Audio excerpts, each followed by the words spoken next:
Olá, meu nome é Joyce Ribeiro, eu sou estudante de Geofísica da Universidade de Brasília e hoje eu vou apresentar o estudo da razão espectral da horizontal pela vertical na região administrativa da Fercal, perfil 1.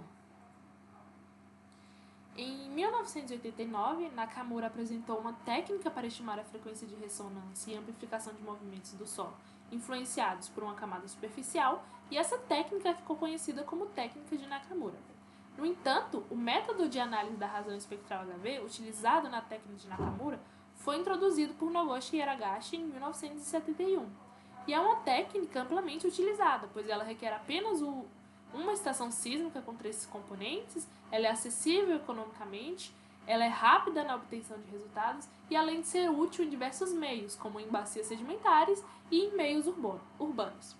Outra vantagem é a sua utilidade em áreas com baixa atividade sísmica, uma vez que ela não requer a ocorrência de um sismo para gerar resultado. E nesse contexto, a técnica foi aplicada na Fercal, uma área que foi escolhida devido ao fato da região não possuir uma avaliação de risco causado pela amplificação do movimento do solo por cobertura artificial não consolidada. A área de estudo está inserida na Fercal, que é a região administrativa localizada na porção norte do Distrito Federal e está situada a mais ou menos 27 quilômetros ao norte de Brasília. A Fercal ela está localizada no Planalto Central brasileiro, que geralmente é associada a um relevo mais suave. Porém, a região apresenta características distintas, como a presença de encostas íngremes, um elevado índice de suscetibilidade à erosão e a ocorrência de deslizamentos de terra em áreas com declives mais acentuados. Além dessas particularidades, a região ela se destaca por suas construções simples e operações de mineração ativa na indústria do cimento. Bom, a razão espectral HV ela é determinada pelo cálculo que relaciona a razão entre a média dos quadrados dos espectros das componentes horizontais com a componente vertical.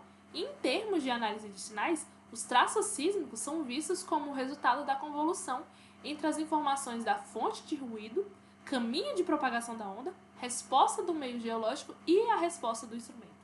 E essas equações elas podem ser representadas no domínio da frequência, de modo que a razão espectral HV pode ser representada apenas pela resposta do meio geológico, permitindo que a interface da camada possa ser relacionada com a frequência de ressonância de uma curva, dada uma velocidade média da onda S. A aquisição de dados ela ocorreu em 12 pontos espaçados em 500 metros, com um tempo médio de aquisição de 1 hora por ponto, com um sismômetro de período curto. Neste trabalho, são abordados os resultados apenas dos pontos de 1 a 6, que se referem ao perfil 1. Em cada ponto, observou-se um único pico de frequência significativa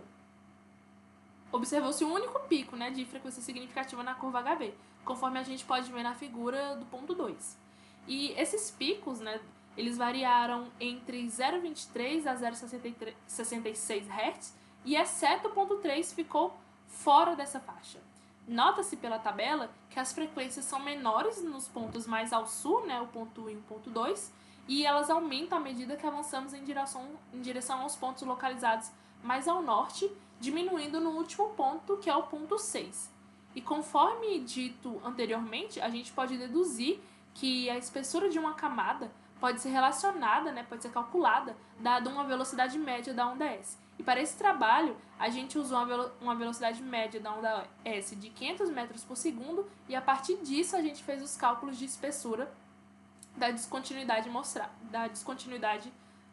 que pode ser mostrada aqui na tabela. Bom, os resultados preliminares do perfil 1, localizados na parte oeste da região de maior suscetibilidade à erosão da área de estudo, indicam frequências fundamentais abaixo de 1 Hz, exceto para o ponto 3, demonstrando que o levantamento está respondendo à descontinuidade do solo com o embasamento.